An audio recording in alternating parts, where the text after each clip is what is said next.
Well, hey, what's going on, everybody? As always, welcome back. Episode 6 of the Unmasked podcast. I am one of your hosts, Spencer, alongside of Andy Driscoll. What's going on, everybody? Episode 6. We are here, and we are fast tracking to episode 8 that you talked about last week. That was like the death point. And dude, I got so much momentum, bro. We're rolling. That's right. I was a little nervous. We apologize for those of you last week that were like waiting on the episode Tuesday, and it came at like midnight Wednesday. Okay. Well, that was no, that was not you. So I listened to the episode when I was driving back from Columbus, Ohio, and I mentioned in the podcast that we hadn't had any issues. We haven't had any technical issues. Oh, it's your fault. So it's my fault because I jinxed us, and I even said probably shouldn't say that because it would jinx us. And sure enough, we were. I don't know what happened, man. I went to upload both the audio to Spotify and the video to YouTube. Both of them didn't post. So it's weird. You know what? It's okay. We left the tens of thousands of people that listen to this podcast every week just in a little bit of suspense. That's right. Wanting a little more, like waiting. And so Did you know that was my nickname in high school? I mean, not in high school, middle school. What was that? I got rid of that one real quick. Suspense. That was my name. Why was that? Like there had to be a reason. I don't even know. It happened on the basketball court. So we were playing basketball one day, and the dude looks at me and he goes, "Do you need a nickname? Let's call you Suspense." And I don't know if that's good or bad. I don't know either. On a basketball court, I don't know.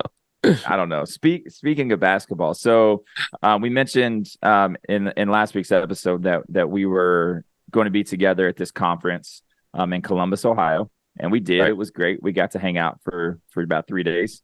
Yeah. And but on the end of day one, a bunch of guys got together for a pickup basketball game. They do it every year at this conference. They find a local gym, and then we play ball. And I always like blow it off. I'm like, no, I'm not doing it. I'm not doing it. Like 4 or 5 years ago, I would say no because, again, I can be a bit of a hothead, and I don't want to get in there with a bunch of pastors. And you've heard some of my stories over the last 2 years. Well, right, and I'm like, I don't know that I can handle this. Yeah. But that's why I've reached a little more maturity in the past couple years. Guys been doing the work. Because that's all it is. Bro. Absolutely. Won't he do it? I've not been as on edge with sports. I've enjoyed it more that way. I have fun with it. I'm still super competitive. I want to win. I want to dominate, but things don't go my way. Right. I don't lose my cool. Gotcha. So this year I went and I played, and man, I played pretty good. I ain't gonna lie. Don't get cocky because that's what happened to me. On the last game, bro, I kind of went lights out. But here's the thing. This is what keeps me humble. Dude, I was so sore. I hadn't played basketball since like February. Hadn't even shot a ball. Play softball, but that's not near as physically demanding. And I think I played I think we played like 6 games, like to 7, by ones and twos in a row. And probably for about an hour and a half. And dude, like the next day, I was so freaking sore. Like the muscles around, like on each side of like my shins. It wasn't like shin splints, but dude, like if I have shoes on, I could walk okay. But if I had my shoes off, bro, I'm like walking around like stiff legged, like crazy because it's like I'm like dying. That's the way I was when I think I told you I started an indoor soccer league, and that's what it was after week 1. Week 2, surprisingly, wasn't quite as bad. I was still pretty sore, but not nearly as sore as I was. How old are you again? 31. Okay, I was thinking 31 or 32. Yeah, dude, it just gets worse. It just gets worse. I don't know if you're this guy yet, but soon you're going to be the guy that's standing off the side. You like, I got to get there 20 minutes early at least, just to stretch, so that I can stretch. That's right. I'm already that guy. Dude. Get my life together so that I don't get out there and like pull something in the first like 5 minutes. Dude, I'm already that guy. And then ice baths, are your friend. They are your friend. I yeah, dude, so interesting story about me. Or fact about me. I've never once, to my knowledge, broken any bone in my body.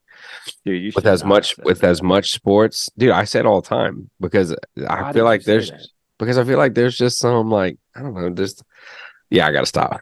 I'm gonna Yeah, stop. bro. So, but Don't do here's the that. fact though. But here's the fact though. So I'm ever broken a bone in my body, but I've pulled just about every muscle you can pull. Okay. So be So all my sports, and so yeah, yeah. I do have to stretch I've quite a bit, and I I've take that. What's that new? It's not icy hot. It's crap. What's it called? It's in a green bottle. You can spray it. Got oh yeah, I've seen that. Hang it. I What's it don't even know called? anymore. It's all the same Biofreeze. thing. Biofreeze. Biofreeze. You I got got biofreeze with me. icy hot, you got your biofreeze, you That's got right. Tiger Bomb, you know, That's right. mineral ice was the thing back in the day to put on your shoulder when you played baseball on your elbow. We just mineral ice. There's all kinds Right. of different things. So, well, But yeah, I'm so glad you but had fun though. we I'm were glad you went off. yeah, dude. The last game, dude. I think we ended up playing to 15. I dropped 8 of our 15, so I'm just There you go. it was lights out. It comes in waves. So, but yeah, so we were like I said, we were in Columbus, Ohio, for a conference. We had a great time hanging out together. We were going to record a podcast in person, and it just didn't happen. We were there like midday Monday, like around noon. At 1 o'clock it started, and then it ended noon on Wednesday, Wednesday. and it was pretty jam packed full. And so, and you were driving back and forth from Cincy to Columbus. I Yeah, stayed because it's that was a a little mistake. longer drive for me. But yeah, so still an hour and a half drive twice a day back and forth and sitting in a conference is no good. No, it was a lot. It kind of had to happen because of the guys I was carpooling with, but Yeah. it is what it is. Yeah. So, But it was but good. anywho, I love those conferences primarily for the relational aspect of just seeing everybody. Yeah, because right. our district, for those of you that care at all, Andy and I are in a denomination called the Christian Missionary Alliance, and we are in a district that is basically Tennessee, Kentucky, and half of Ohio, and and there's like what 70 something churches I think in our district, Yeah. Yeah. Something around and in it's there. one time a year, when we get to see where all 70 something churches and pastors and leaders come together, and so it's it's kind of cool just to get to see people and from all Yeah. over and stuff. And we got our little crew that we run with, Yeah. Yeah, we do. which we see We more got than the one time a squad. year, but And what's it's what's good to get funny is everybody together. I got two stories. One story was we were both asked at one point, "Oh, you're Andy or you're Spencer from the podcast." I was like, "Yeah, yeah, yeah, I am." Yeah. And Which I was said it, and I hilarious. apologize both times. Right, right. It's so funny. Um, but the other thing is we have two guys in our district, who's part of our crew, that have very successful podcasts. Mm, One, Daniel Monroe, shout he 'em out. is, what is it, Lockdown Bulldogs? It's like Yeah, one of the top Georgia Bulldogs podcasts, out there. And check them out. then, yep, and then Brad G, who has Film and Whiskey podcast. So It's one of good. like the top whiskey podcasts, like top 25 whiskey podcasts or something like that in like I don't And know, in the ever. country or the world. Yeah. I don't know. Whatever it is. But they crush it. So it was cool getting to talk to them about just their podcasting journey a little bit and seeing what they do and picking Yeah, their brains a little bit. So, that's that's pretty right. cool. And yes, I did say film and whiskey, which I think is pretty awesome that we have a pastor in our district and denomination that, has a whiskey podcast. I'm That's like, right. let's go. Dude, the concepts of some people's podcasts are just genius. The fact that they literally they review a different film every episode, and they review a different whiskey. Is that right? Yeah. Every Yep. episode, something like Yep. that. They And that's do. what it is. Yeah. They just drink whiskey, talk about it, and talk Awesome. about and review a film. And they're all films of, old school, new film. Like it's all over the Yeah, I place. was listening to One one for of the everybody. episodes on the way home. They reviewed The Shining, Wow. and that was pretty cool. I don't think So either one of them is so ever a good. big fan. What are we gonna do? What are we gonna do Unmask, about what? unmasking, unmasking. You know, Jaeger. Coffee. I don't know. Jaeger, bro. No, sir. No. No, sir. I don't know if this will get me in Liquor. trouble on the podcast, but when I was in college, we were tailgating at a Louisville football game, and someone's like, "Oh, we should do Jaeger bombs." Big mistake. And I'm like, I'm in college. I'm like, all right, let's roll. And so we had a bottle of Jaeger and we had some Red Bull because that's all it is. And we Right. had paper cups. Okay. I kid you not. You pour the Jaeger in the cup and the Red Bull, and within seconds, like it was like starting to eat the The bottom out of the cup. cup That was dissolved. the last. Absolutely. That was the last day I ever drank Jaeger. Dude, absolutely. The last day, I'm like, yeah, yeah, no. If it's eaten through a cup that fast, no, thank you. I'm good. Man. I'll pass. So We had we had a my brother-in-law brought over, what was it? It was called a Bengal bomb. So it was like we were watching a Bengals game last year. And he was like trying to bring over Greg, like a, I know, right? Gotta love our Bengals. He was trying to, 0-2 Bengals. let's go back to that real fast. Like mark the Bengals real fast. I want to come back to that. So just real quick. So he brings it, he called it, he goes, "Hey dude, I'm bringing over like a special drink for us to watch the Bengals game tonight." And it's called a Bengal bomb. I was like, "Oh, whatever, that sounds good."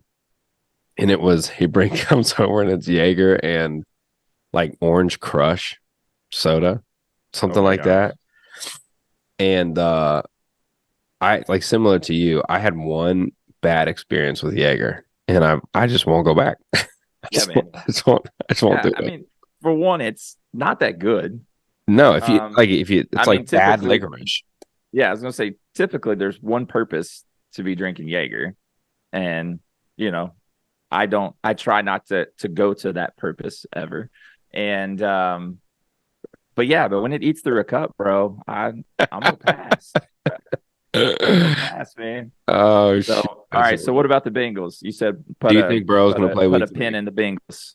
So do you think, okay, so actually this episode will come out post week 3, but of the NFL. But do you think Yeah, Burrow? I mean, it'll come out probably like an hour or two after the Monday Night Football game with the That's right. Bengals So do you think he's and gonna play? Rams. Would you, no, let me ask you this. Let me ask you this. If you were Coach Taylor, would you play him? So here's the difficult part. Like one, you gotta trust the players and what they know, and most importantly, the trainers, the athletic Mhm. trainers, and what they say. If we Right. were not 0-2, I would say sit him. Even if he's not 100%, if there's any soreness and anything like that, sit him. The problem is that if we don't play him and we take another L Yeah. and we're 0-3, that's not good. No. Like it's not good right Yeah. now, but we did this last year. Everybody's like, "Oh, it's the thing we did last year." I'm like, "That's cool. Let's not be the team that starts 0-2 every year and No. has to dig out of a hole." I Yeah. think we play better with a chip on our shoulder, Agreed. but I don't want to have to like be thinking about this right now. Right. So 0-3 is that's when you start getting worried. Yeah. So because I'm not really that worried right now. We'll get it together. We'll catch our stride. However, if he's pushing it and re-injuring that thing every week, then he's never going to be 100% the whole Right. season. Well, and And it is a long season. I feel like like, even if, let's say they just play him every game, we're going to see him limp off the field at the end of every game. Yeah. We just got to get used to that because that's what these Sure. calf injuries are. But, They but linger. have you seen the Monday night curse? I Monday know, night football dude. curse? I know. I mean, we've got the last 3 Monday night football games was Damar Oh. Hamlin last year, and then Chubb. Aaron Rodgers, and then Nick Chubb last week. I know. So I need our guys to come out. But those guys super were all healthy. healthy. Burrow's already hurt, so it can't be, Here's it can't be him. no. Here's the scary part. You know, Aaron Rodgers was dealing with a calf issue, right? Look, are we going to go into conspiracy theories part 2? No, we're not. No, part 2. What are Let's we move doing? on. We Let's move digress. on. The Bengals play this Monday night. We're excited to see it. Hopefully, we have something exciting to text about afterwards, as opposed to the text that we've had post game the past 2 weeks. It's just like, dude, screw this. What a train wreck. Last week, okay, real quick before we go on, dude, I'm so superstitious. It's so stupid. I have to drink out of the same cup, a specific cup. Switch it up, dude. We're 0-2. Well, after week one, I was drinking out of my Bengals cup. And then I literally, after we lost, I went to Skyline Chili here in Louisville and ate so that I could get a new Bengals cup, because you can't really find Bengals cup, and they got the collectibles now. So I went and got me a Jamar Chase cup. So I'm like, cool, got a new cup. Had my T. Higgins jersey on. Halfway through the game, halftime, we looked like trash. So I went and changed it up and put on my AJ Green jersey since he was there. Signed a 1-day contract last week to retire a Bengal. Put the AJ Green jersey on. Like, I'm switched. I did everything I could, man. I gave it my all. What do you think about that? Was so cool, by the way. AJ Green, 1-day contract, retired a Bengal. I kind of wish Whitworth would have done that. Yeah, I agree. I wish Whitworth would have came back and played in the Super Bowl for us. Dude, he looks so good. Dude's lost weight, and I just like watching him last night on Thursday Night Football. Well, most of those guys too, like if you look, like when they retire, those big linemen, they normally drop like a ton of weight. I don't know if you know Eric Wood.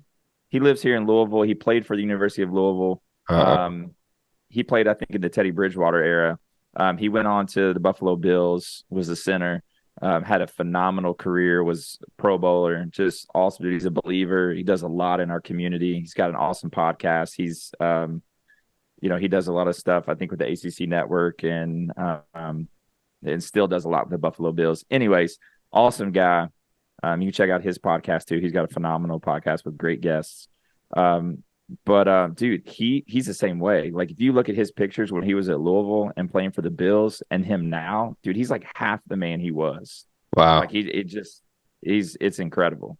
So, but anyways, this intro's gone way too long. Yeah, let's move on. No, let's jump into our conversation for today. So, I was looking through some articles, hopping around through Barna, and doing some research just on some things. I ran into this article that's titled this. It says, "What are people of no faith looking for in faith conversations?" And I feel like this was like one right up our alley, and kind of where some things we've been discussing, and things that we want to discuss, right? Conversations that you and I would have, off the podcast, and that's really what we're doing, is just recording them. But this is such an important conversation today, because when we talk about, our role as believers, not even take the pastor hat off, but our role as followers of Jesus, we are called to take the gospel to the ends of the earth. Yeah. Right. We are to be the hands and feet of Jesus. We are to be the light, the love of Jesus everywhere we go, reflecting his light, which means we should be having faith conversations at some point. We should be having faith conversations very often. Right. The problem is people, one, I think, are afraid to have faith conversations with other people. And two, we think that people of no faith don't want to have those conversations. Right. Because they're resistant. But in reality, what we see here in this article is that it's not necessarily that they're resistant to those conversations. They're just looking for specific things in that faith conversation. Right. So, do you have any thoughts on just kind of what I've said at this point before we go more into the article? Yeah, no, sorry, I'm pulling up the article on my phone. No, you're fine. I just didn't want to hijack the conversation. No, you're good. No, I think you're right. I mean, that's a good intro. No, you're good. That's a good intro into the article. I'm glad you sent this one to me earlier, because there is a lot here to discuss, and there's a few graphs and stuff in this article that we'll get to. That they're sad. Like, when you look at what, as you just mentioned, as you look at how God's called us to be as followers of Jesus, to carry his message into the world. and the fact that like we're not good at it. Yeah. As Christians, we're just not good at it. And we're Facts. not good at having conversations. Like even when the opportunity arises for us to have faith conversations, we're not good at having them. So We're either not good at actually having the conversation, like starting it, beginning the conversation, or we're not good at what we say right. and what we do within the conversation. Right. So it's like both and. Yep. Because some people that are more than willing to have these conversations, I would prefer them to not. Right. And I think we see this in this article because they're going about it the wrong way. So they need to step back, look at themselves, look at the life of Jesus and how he operated, and then start over with their approach. Yeah. Yeah. Let's all right. I'm reading into let's just go ahead. Yeah, Reading so into this jumping already. into the conversation, one of the first things that we see in this article, and you can check it out, it's on Barna.com. But it's, one thing it says relationships between Christians and people of no faith are fairly common. They often involve talking about Jesus. And it says, in fact, 65% of people of no faith personally know somebody who follows Jesus. But then check this out. This is where the sad piece comes in. So 65% of no people of no faith personally know someone who's a follower of Jesus. And 45% say such a peer has talked with them about their Christian faith. Which means So this, go ahead. No, you can I finish. was going to say, so 65% of these people that say they know someone that is a Christian, that's a follower of Jesus, only 45% of those people, their Christian friend has ever talked to them about their faith. Right. So 55% have not. Just don't even have conversations about it. Don't even have conversations with their friends in any way, shape, or form. Yeah. And that is like, that's mind blowing to me. Yeah. Like I have a lot of friends in my life, people in my life that are not believers. Yeah. They don't have faith, or maybe they have faith in something different or whatever. And I'm not shoving it down their throat all the time. But I've had a conversation with them about what I believe. Right. Like, because I think, and maybe the 65% that it just says they know someone who's, a follower of Jesus. So it doesn't necessarily indicate that they're like close friends with them. Right. I just know that person, like an acquaintance. Like there's people at, that is on the golf team that I coach, and their parents. Like I know those adults, their parents, just through coaching golf. So I know them, right, but I don't really know them. And I've never talked to. I'm in passing in golf conversations, I'm not like, all right, great practice, guys. Parents gather over here. Let me tell you about my Lord and Savior Jesus Christ. Right, and that's not necessarily how it should happen. Yeah, so they could be part of that, where they're like, oh, I know a Christian, I know he's a pastor, and he's not talked to me about his faith. So, when you get into studies like this, you don't know the full, impact of it. And but you do get a good idea what the scenarios are. But it gives you a great snapshot. It gives you a good idea, though. Yeah, I think in this study, it was, 440 U.S. teens and adults of no faith were surveyed. Old for this, okay. Yeah, so I mean, it's not a like ginormous sample size, but it's a decent sample size. So to try and turn the conversation like constructive. Sure. Why do you think it is hard for people to share their faith? Like what? Some conversations that I've had, I guess I can just start it this way, is it's like, well, my life is like, yes, Jesus has helped me, but my life is like just super messy. And yeah. But everybody's is. I don't know, like what are you trying to hide? Like, if anything, the fact that your life is messy and Jesus is now entered into the equation, like that should be a positive thing. Like Right. you should want to share that. Um, because hopefully you're seeing like transformation in your life because of Jesus, and to where he's like starting to organize some of that mess. Like we're never promised that you're never going to have a messy life. Like this life's Right. hard and it's going to be hard until Jesus returns For sure. himself. But like um but everybody's life's messy. So that's not really a good excuse. Right. I don't know. What else have you seen?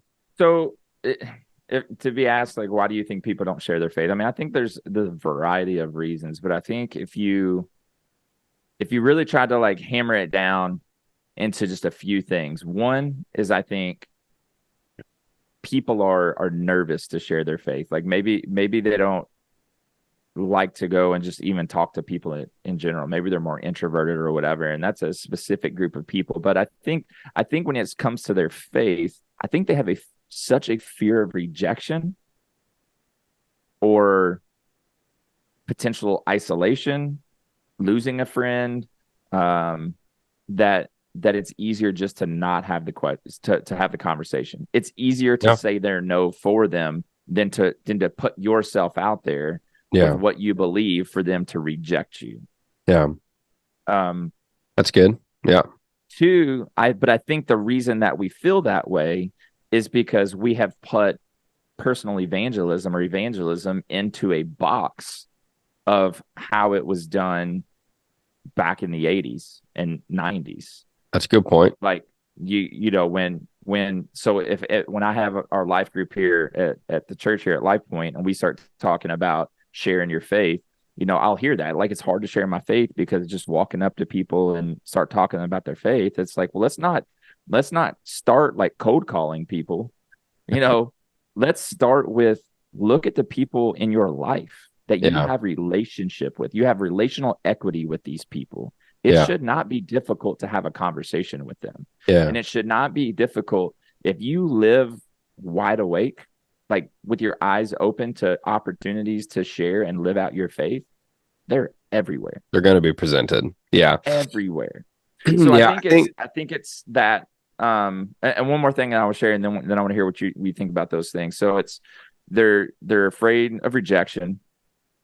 Their view of evangelism is kind of put into this box of just cold walking up to someone, and if you died today, do you know you go to heaven or hell, kind of thing, like the billboards you see when you go on vacations. And then the third thing is people, they don't feel like they're good enough, or they know enough, or they're equipped enough to share their faith, because inevitably, especially today, they're going to get hit with some hard questions. Yep. And they feel like they have to have an answer to every single question, the perfect answer, spot on, know everything, be a freaking theologian to talk to someone about Jesus, as opposed to saying, you know what? That's a great question, and I don't really know. Yeah. But I would love to look into it. I'd love to look into it with you. I have so-and-so that knows a little more than I do that I'm going to ask them about that this week. That's a great question. Yep. So, yeah. No, that's it. No, I think you're spot on. I do.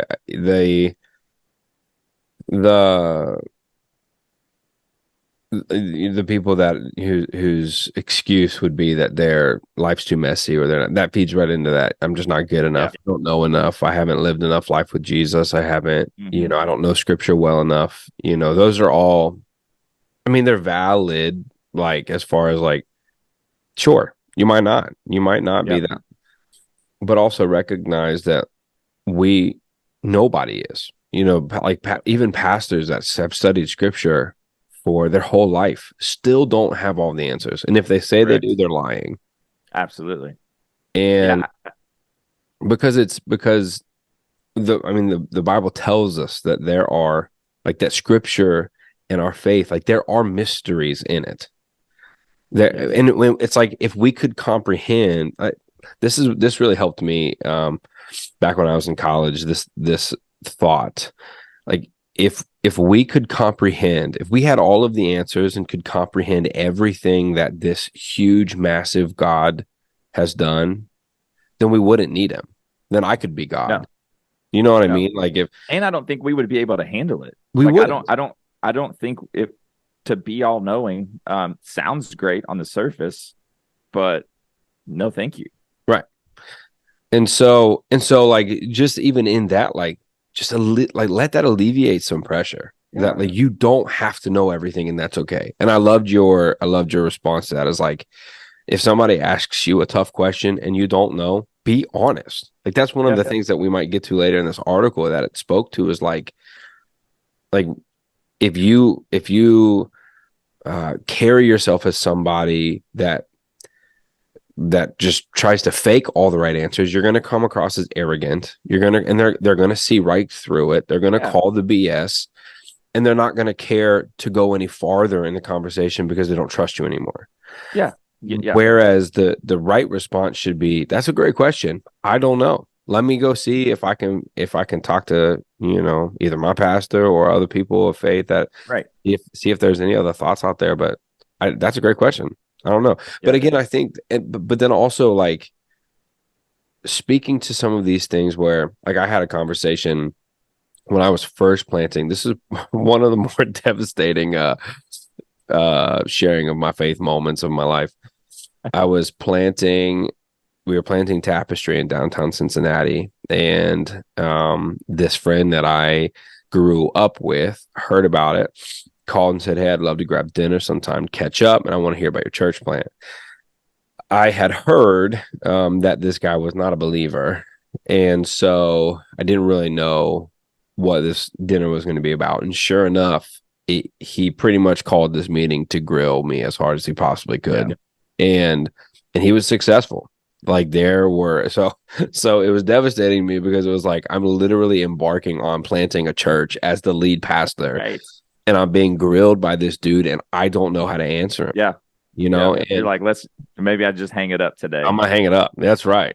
to be Like done. I gave it a good shot. Yep. But I had to say to him, and I left that meeting like feeling super uncomfortable and Yeah. super I've been there. defeated and stuff. But I literally had to say, like, bro, those are great questions.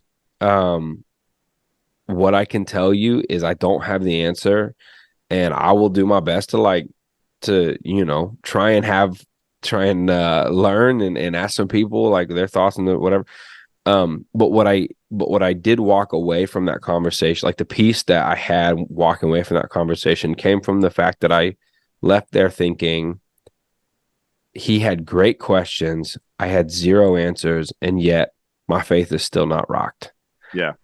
And I think that's because there are just foundational aspects of what Jesus provides us, what the Holy Spirit provides us, that even when we don't have all the answers, like our our faith is still maintained. Like Right. there's still, even if it's hard to communicate that. Like I remember saying to him, like, great questions. I have no answers, but I'll be honest with you, like it still doesn't rock my faith at all. Yeah. I Yep. still I still know that what I believe is true, even if I don't know how to explain everything. Yeah. And so I think step one, like for people that struggle with sharing your faith, is like make sure you're spending enough time with Jesus yourself to Yeah. continue to learn, grow, just have your faith just like, is it truly the foundation of who you are? Correct. Are you being transformed by the Holy Spirit? Are you like, do you have a desire to want to know more and grow? And are you falling in love with scripture? Are you falling in love with wanting to know more and more about Jesus? Like, because when you are in pursuit of those things, even if you don't have all the answers in conversations where people ask tough questions, um, they're gonna see, if nothing else, they're gonna see that their hard questions still didn't rock your faith, and so there's Yep. something that you have that they don't, and like that, at the very least, that's what they're gonna walk away Yeah. from And I or think with too, from that. when you go into these faith conversations as well, I think we always have to come with a spirit of humility and helpfulness and a desire to love that person. Yeah, But we also have to understand that, and this sounds, I don't know, this kind of sounds I'm just gonna say it. I don't care what it sounds like. Like there are people that are going to approach you and come to you when you start having these conversations that truly are going to ask questions. Some people will ask information seeking questions because they want to learn and they want to know. But then you're Yeah. going to run into those people that are just asking challenging questions for the sake of challenging. They have no desire to hear Right. anything that you say, and they might have a handful of like incredibly tough questions that they heard in a YouTube debate between, a couple of scholars on both sides, and they're going to toss them out to you, knowing that you're not going to have the answer, Right. and to try to frustrate you and get you all worked up. Now, that's not everybody. I'm not painting all people of no faith into that category because that's not realistic. That's not Right. true. But the reality is that there's those people out there. There's those Absolutely. people out there in every aspect of everything Yeah. that are going to just challenge for the sake of challenging to try to push your buttons and to get you worked up and maybe even try to destroy your faith. So I think what Right. you said was spot on, that even though you didn't have an answer for him, you modeled humility, you modeled peace and care for him, and you modeled the foundations of your faith that even without all that 100% answers, you're good. Yeah. Because the reality is in any conversation, any system of study or belief, no one's going to have all the answers. Right. While you were talking, I was just thinking, like, maybe this is a dumb example, but it's just what popped in my head. Like, if you have some physical health things going on and you go to a doctor and you say, hey, here's what's going on. They're like, okay, cool. It could be this, this, and this. Let's run some tests on you and see what it is. They run all the tests. They do all the studies. They do the scans, and they're like, we can't figure out what's going on with you. Mm. I don't think that doctor then turns around and says, well, the medical practice is not true. It's Right. bogus. And I don't think that person that they can't get an answer to walks away saying the doctors don't know anything. Now Right. they'll be frustrated. Right. That is because I've known people that are in that situation. My wife was in that situation for a while with some of the heart issues that she had growing up as, a late teenager in her early 20s. Right. And it is super frustrating when you're in that spot, but nobody drew the conclusion that the medical field is bogus Mm. and that we should just scrap it and throw it out. It was like, no, there's just some things that are super challenging, and there's just some answers to some questions and some situations that we just don't know Yeah. yet. Yeah. So Yeah. I don't know. That's what came to my mind. The I other thing think, I want to share that go ahead if you're well, I was just going gonna to say, talk. just to bring this to a close, kind of what I was saying, like Colossians 2 says that the mysteries of this life are found in the person of Jesus. So, Yeah. we just, again, though we're not going to have though we're not going to have all of the answers until Jesus himself returns and reveals them Yep. to us, the best we can do is, as individual believers, is just pursue deeper and deeper Yep. relationship with him. And that's where our foundation will continue to grow and Yeah. gain strength, and you won't feel as lost or confused or defeated or nervous or whatever entering into conversations Yeah. with people about your faith. Yeah. Yeah. The other thing that I was going to say too, and I know we're trying to wrap this up and move back into this article a little bit. You had mentioned, a reason that people don't share their faith is feeling like, we both kind of talked about not being good enough or, not being perfect, being Yeah. flawed, like your life being messy. I had a conversation with a guy at our church that is just an incredible believer. He's I think like 23 years sober now, but prior to that, his life was a mess. He was a drug addict, was selling, alcoholic. I mean, just like it's by the grace of God that man is Yeah. alive and Yeah. not in prison. Um, but one of the things that we talk about a lot, because he struggles with it, like he struggles with the thought of sharing his faith with people that knew him back in the day, That's right. because he's like, but they know me. Yeah. And they probably just think I'm faking it. And they're going to be like, well, we knew so and so back in the day, and bro, he was the worst of all of us. That's And right. and it's so that's what is stuck in his head, and that's a roadblock for him. When in reality, that dude has the greatest story to share with those people. Right. That yes, you are 100% right.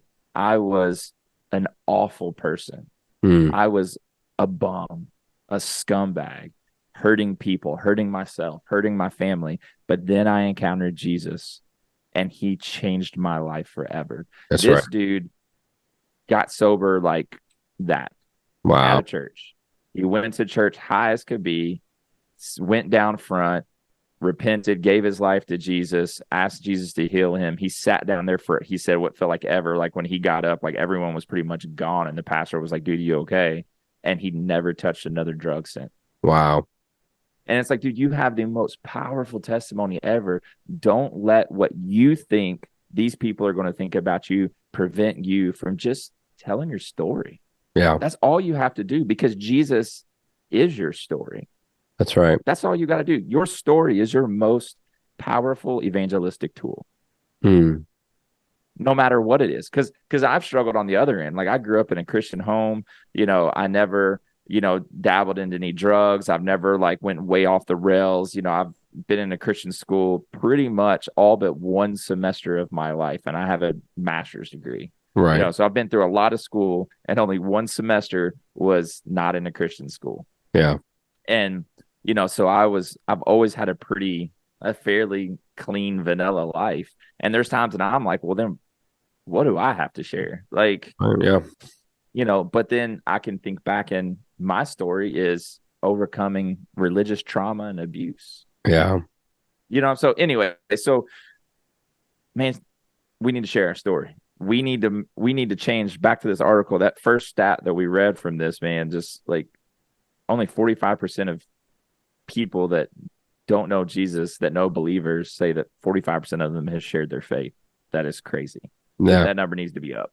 Yeah. But jumping into, we'll hit some of these real quick, and then we'll kind of move on to our unmasked reaction of the week. But I'm just going to read these percentages of these 440 people, teens and adults, that said, when they're asked, like, what are you looking for in a conversation, in a faith conversation with believers? Yeah. And this is what these individuals said. So the highest percentage was 39% of them said that they want someone to listen without judgment.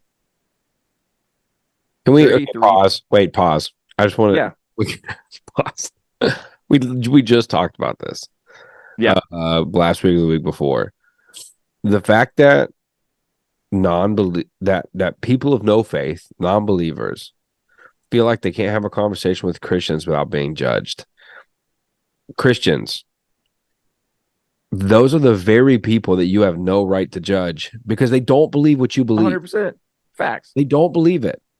And because they don't believe it, that means you can't hold them to the standard that you hold yourself to, which you're probably not very good at. Probably true. So again, stop it. The fact that Christians, stop it. The Christians stop it. The fact that the highest percentage of what you're about to, of this chart that you're about to read, is the fact that that non-believers just want to have a conversation with somebody of faith without being judged. That should be that just needs to be your number one default when you're engaging with somebody that doesn't believe what you believe. Don't judge them because they don't know. All right, continue. Sorry. And I think that, and I'm going to read through these, and then we can jump back in and talk about a few of these briefly. My bad. No, you're good. No, that's a phenomenal point. But the listens without judgment piece being the top, like it that echoes throughout almost every single thing that they said they're looking for. 33% that they would be honest about their doubts. Yeah. 31% does not force a conclusion. Yeah. 30% cares about them as a person. 29% allows others to draw their own conclusions. 26 is interested in me even if I'm not a Christian. 26% understands me. 25% has experienced struggles. So just real quick on that, I mean, it's what we're talking about. Like your story. Yeah. Be We've all open in that. experienced struggles. God bless, we Don't have. lie about it. 22% aware of the inconsistencies in their own perspectives. Yeah. And then 20% demonstrates interest in other people's story or life. Yeah. That's good. So This is sad, man. It's so, yeah. well, because it's sad because like when I look at this list, and again, I'm not trying to act like I'm the greatest thing ever, like I'm the greatest evangelist, pastor, Christian, whatever. Dude, We know you I are, though. screw up. I screw up all the time. And I fail to do what I'm supposed to do Yeah. more often, way too often that I'd like to say. Yeah. But 90, when I look at this 98%. list, do I? You think it's like 98% of the times that you screw up? I'm not going to percentages. Just know that it's more than it should. Sanctification, baby. That's all right. It's a journey. It's a journey. That's right. But when you look at these things, man, these are relational no-brainers. Yeah. What it tells me is Christians are approaching having faith conversations like a salesman, like a cutthroat salesman, like the person, again, like back in the 80s, 90s, that knocks on your door and is trying to sell you an alarm system. And then you're like, no, thank you. You try to be nice. No, thank you. I appreciate it. Oh, you don't want your house to be protected? No, I'm good. Can I see your door frames? No, dude, get the heck off of my porch and freaking leave. Right. Like, because they're so persistent. They don't really care about you. They care about a number and they care about doing their job. Yeah, making and I feel good. think, yeah, and I think we have created a lane where we are approaching evangelism that way. When you look at this list, this is what these people are saying they're looking for in a faith conversation, and that's relationship. It's relationships. It's loving other people, caring about other people, like cares about them as a person, like low-hanging fruit. Come on, y'all. Right? Has experienced struggles. Allows me to draw my own conclusion. Man, is interested in me even if I'm not a Christian. Right. Like they don't want to feel like if they say no to this and then they don't come to the same conclusion as you, that you're going to cut them out of their life and just be like, well, forget you then. Right. But that shows that that's what they're worried about. That's what they're fearful of. Yeah. They're 33, the second highest one, is honest about their doubts. Every single Christian has doubts. Yep. Every single one. At some point in time, they might not live in doubt. They might not be consumed with it, but they have doubts. They have those things that they have questions about that don't make sense. Yeah. But as long as we don't talk about that, especially as pastors, as long as we act like we got it all together and that we're perfect and we don't ever doubt and we don't have struggles and things are good, then people are going to model that and put on their masks and act like they're perfect too. And then what happens is we all come to church, we play church, we smile, we put on the little dog and pony show, and then we go home and our lives are a mess. We don't get any better. And then the people that don't know Jesus look at us as fake, hateful, judgmental, and it's destroying the movement. It's preventing people from coming to know Jesus because we are too caught up in ourselves as opposed to loving other people. Play the little siren or whatever we need to do for Andy to get off his soapbox. Lean back. Lean back into the blueness of the lights. Lean back. So, but I mean, it's just, I don't know. It just frustrates me because why can't we just freaking love people, man? Why can't we be Jesus? Yeah. Like, just care about people. Do you think we do get it? Do you think we do get it mixed up though? Like, I don't think we've taught well enough. You know, my soapbox is the whole, like, if they're not a believer, don't hold them to the same standards you hold yourself to. So don't expect them to act the way you're called to act as a Christian because they're not one. So Yeah. that's one of the things that frustrates me a lot. But do you think we as the church have done a bad job of separating, like when we say don't judge, we are called to hold our brothers and sisters in Christ. We are called to a degree to judge their behavior and their Yeah. actions because we're called to hold each other accountable to what Right. to the standards that Christ has called us to. Yes. So there is Agreed. so and I wonder if we've almost like just also applied that the to the world around us that does not know Jesus, rather than drawing a line in the sand and saying people that are on the team, you do hold them accountable. You do Yeah. again to a degree. You are judging their character, their behavior, their because we are called to live a certain way. Yeah. We're called to disciple one another and walk life with one another. Now you don't do it like you do it respectfully and graciously and right like there's but we are called to hold one another accountable. Yeah. On the other side of that line that you drew in the sand are people that don't know Jesus yet, and we just can't hold them to that same standard. We can't Yeah. judge them. So the only option for us as believers with those that don't carry the same faith that you do is to love them, is to respect them, is to try your best to understand them and to care for them and to that's our only option. Yeah. Because That's it. especially if we are called to continue to share our faith, to spread the Yeah. gospel, to want to bring people onto our team, to want to win people over to this person that we've claimed has changed our lives. If that's the goal, you're not going to accomplish it No. with judgment, with hate, with hypocrisy, with I mean, you're not it hasn't worked yet. Yeah. It hasn't No. worked up until this point, and it's not going to work ever. Yeah. You We are have to just live your life towards those people with love. You have to. yes. Yeah, because the gospel is a message of redemption, Mm, of hope, of being forgiven when you don't deserve to be forgiven.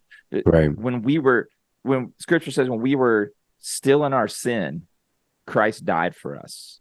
right. Not when you were perfect and you said, I need to start living a different way and I'm working on that, then Jesus died for you. No, when you were still in your mess, living it up, just Yeah, out there getting it, he still died for you. yeah, So why can we receive that for ourselves who believe, but not provide that and offer that to other people yeah, exactly that same way? yeah, You know, and we're to share our faith in word and deed. So yeah. we have to live it. It would be so powerful if we as Christians would shut our mouths and just actually live what we believe to the fullest. That's right. And that would speak volumes. That would speak louder than words. Then people would start coming to you and asking you questions about why you live the way you live, Right. why you handled this situation the way you handled it, why do you treat them the way that you treat them. Then then through word you can start expressing those things and sharing those things. Yeah. We have to. And the why is not because I live a clean life and I avoid sin and I avoid this and I believe this is a sin and I believe this is a sin. No, it's because I'm a flawed person just like you. I have doubts. I have struggles. I've been through a mess. I've made a slew of bad decisions. Yet I read this book that says that the creator of all things sent his son Jesus to die for me, even when I was that person, Wow. so that I could be made right before God.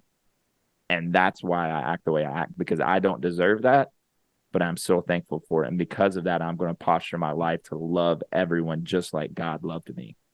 Dang. Come on. All right. If y'all don't know what to say, just write a script of what Andy just said. And that's what you can carry around in your pocket. Sorry. Dude, no, that's so good, man. I Yeah. do, bro. I think we talked about this a few weeks ago, but it's like Philippians 2, if we literally could just carry the posture of Jesus to put others' needs before our own, to consider others more significant than ourselves, it would change the way we do everything. And you Yep. don't, and for those of you that struggle with what to say, that should come secondary to how you live. Yep. And that's what you just said. Yeah. If you could start to truly just carry yourself in a manner uh of the standards that Jesus has called us to walk and act as followers of him, people are going to notice. It's like Yep. 100%. like uh light has to disturb darkness. It has to. It has Yeah. to. Darkness, light is noticed in the midst of darkness. It has to, because that's what it does. And so if you could carry yourself and walk in the light, carry yourself with the love and light of Jesus, people will notice because they have to. Mm-hmm. It's just the way that it works. And you don't have to say you don't have to say anything.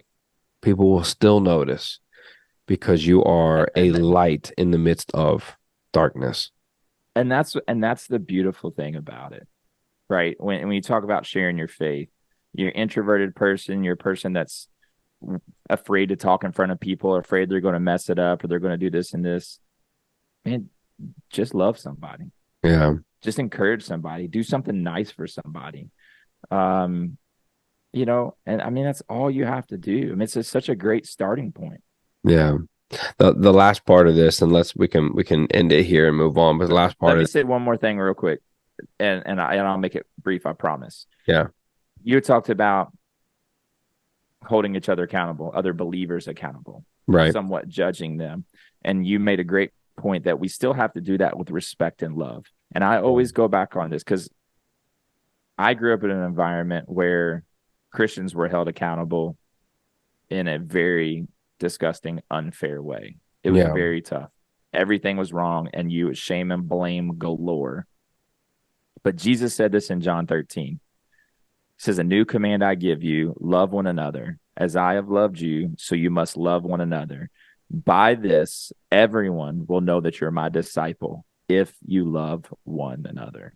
Yeah. So, how we love each other in the church, how we love our own, That's right. is also an opportunity. It is also sharing the gospel message to those that don't believe. That's right. Because a lot of people don't want to be a part of a church or even want to give an opportunity to learn about Jesus because they see how Christians treat each other. That's right. We are taking each other out as well. So we can hold people accountable, but we do so in love and grace because we want to see them grow and develop and become more like Jesus, not to wag our finger at them. And we do so from humility. It's good. Move on. Let's see here. No, that's so good. So yeah, the last part the last part of it's the bottom graph on this article. And I just want to pull up one thing. Yeah, real quick. I just pulled up. I got a running timer to see like how long we're going because we've been trying to we're going way long. This is good stuff though. So the last part of this between each of the following pairs of statements, which comes closer to your feelings about this person sharing their religious faith with you.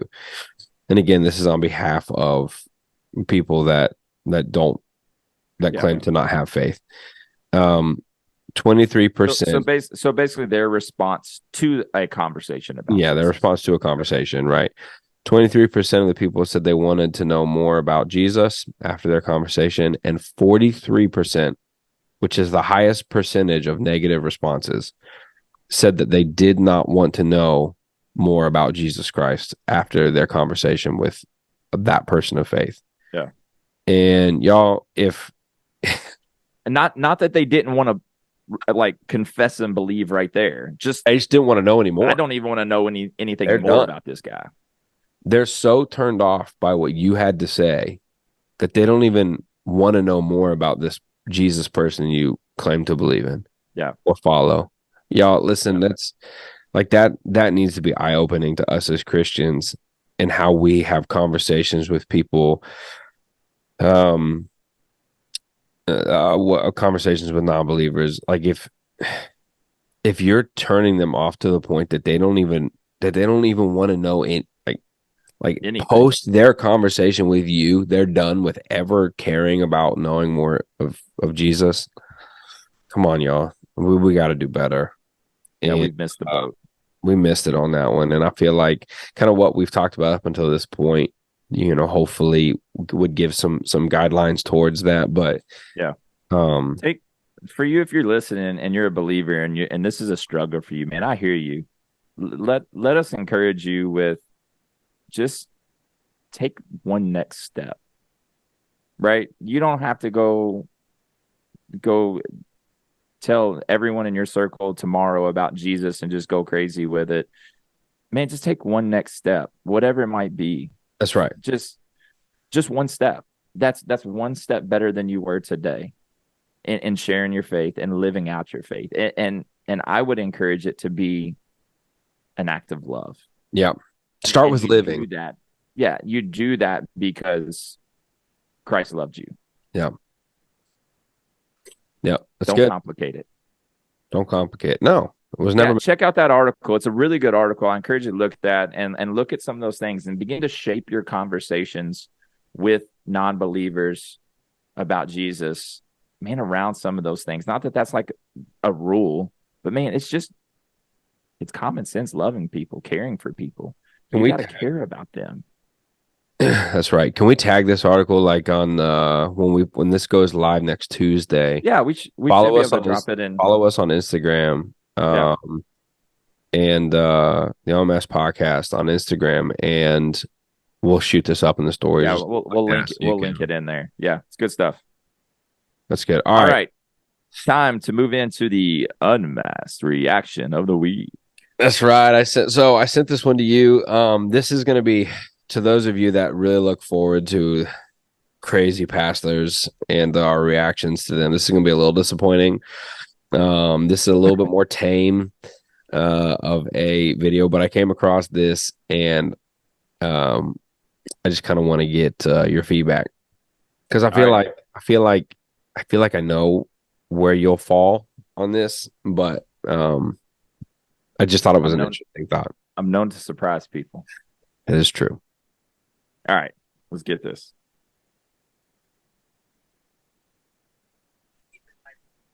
Into two categories, and Hang on, I'm gonna start it over. into two categories, and Here we go. You ready? Yep. I think you can divide guys into two categories, and I think this is it. Guys that think about the Roman Empire and guys that think about pirates. As I started thinking today, I think about pirates like a couple times a week. I do. What about them specifically do you think about? The high seas and treasure and drinking We don't talk about and pirates. swords Yeah. and battles on the sea. I love all of that, the lore. Yeah, about it, yeah. I think you can divide guys into two. Dude, That's that's it. so good. So the gist of it is he doesn't go into the Roman Empire at all, but the gist of it is like he's arguing that you can divide guys and girls probably have women probably have their versions of this too, but you can divide men into two categories. Those that like think about the Roman Empire and the lore of the Roman Empire, and those that think about like pirates and the lore of piracy. Yeah. I fall heavy on the pirate side. I'm Come all on. Come about on. it. And I'm here for it. I assumed that's where Yes, you sir. fall to. Yeah, 100%. As soon as I heard it, I'm like pirates. I'm like swords. Like, yeah, I'm like the high seas, rum. Like, I mean, shoot. I mean, I'm covered in nautical themed tattoos. You know what I'm Right. So I saying? cheated a little bit. I kind of feel I got anchors. I got water. I got sparrows. You know, That's right. we got maps, old Spanish maps. We got compasses, rose compasses. We got it. I mean, we got it all. Nautical Yeah. stars. That's So, yeah, bro, that's so good. But it's so true. But I will say, the only time I will get wrapped up into like the Roman Empire is after I watch a good movie. yeah. So, like, if I watch Gladiator, Yeah. which is one of my all-time favorite movies, by the way. Then I start thinking about more of kind of like Roman Empire-ish kind of things. But then it quickly fades out. And if I saw a picture that was like some Roman soldiers, the Colosseum or whatever, and then a pirate ship with the Jolly Roger and, some beards and, a hat, bro, my attention's going over to the pirates all day long. Is it seasonal for you? I mean, you carry it around in your body every day, but just like do you find as it like during summer as it gets warmer and you start to think of like the ocean more, especially for us that live in the Midwest, like we don't have the ocean, right? So it's not something that we think about every day. And we so have the Ohio River, both of us. Pretty close. The Ohio River is pretty close to the ocean. Same thing. Pretty similar. Same thing. But I find myself like when summer starts to roll around, I start getting that itch, and it's like, ooh, I gotta watch all the Pirates of the Caribbean. I gotta watch I don't know, I got shows and stuff, some of which that I probably shouldn't share on here that I like to watch. And dude, it's just, I don't know, man. I just get into it. Like when we go to my wife and I love Disney World and stuff. And we don't get to go often or whatever because it's $1 billion. But I love all the pirate stuff when we like Pirates of the Caribbean stuff when you go to Disney World. And I don't know, man. It's just I don't think it's seasonal for me, man. Like I'm super drawn to the ocean. Like I'm too. I think like I feel connected to God. I know this sounds super spiritual or whatever, but like if I'm out and looking out on the ocean, I feel more connected to God than anywhere else. There and like up in like the mountains, like way up in the mountains. But if I had to choose, it's at the ocean all day long. That's why we love going on cruises, because we get a balcony and just sitting out on the balcony and listen to the ocean and looking out into nothingness. Just ocean and sky. Like it doesn't get any better than that to me. Same. Yeah, man, I don't know, dude. There's something, I have this dream of sailing from, because I'm not the kind of like Kate would never let me sail around the world or anything. But you never see you again. You never see me again. But you can sail from like Fort Lauderdale, Miami area to Bimini to the Bahamas in just a couple of hours. And I've always just like, that would be so freaking cool. Just a short sail, but like just to go from Florida to like the Bahamas. Be awesome. Just a few hours would be unbelievable. Yeah. I don't know, man. There's something about it. Yeah. I don't know. The spiritual side of it too is not, not, I feel a lot of people would probably feel that way. Yeah. So you're saying that's not unique to me. So there was no reason for me to say that. Andy, you are so unique in so many ways. So this being a reaction, yes. One, I vibe with that, like just that whole conversation. That was awesome. Two, yes, pirates all day long. Three, here's the unmasked reaction of where my thoughts went as soon as I heard pirates.